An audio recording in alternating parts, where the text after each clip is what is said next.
Hello and welcome back to another episode of Cookin' at Luca's.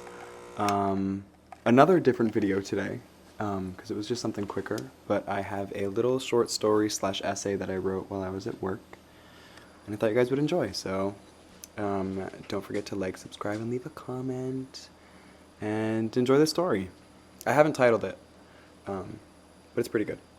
I did, however, want to give you guys a little warning before the story kind of starts. It's kind of gruesome and a little bit gross.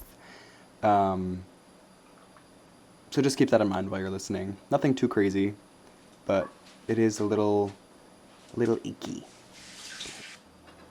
People walk through a dying mall, crowding the hallways of a building that used to be the center of American culture.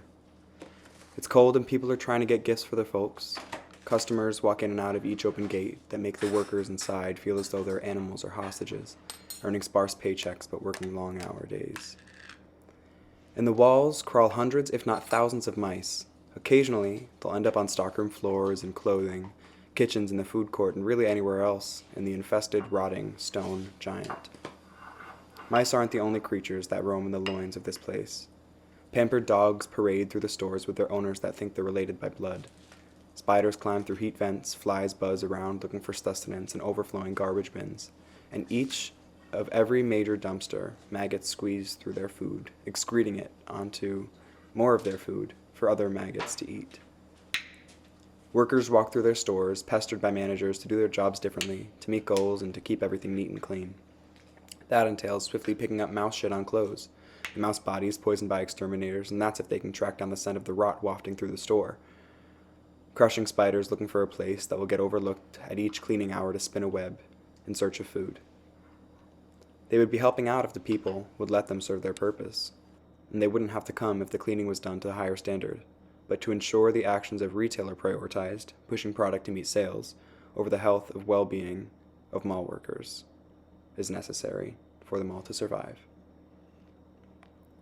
The food court is the modern-day equivalent of a market on the streets of an ancient city where middle-class people go to get food while looking to add to their hoard of the stuffs.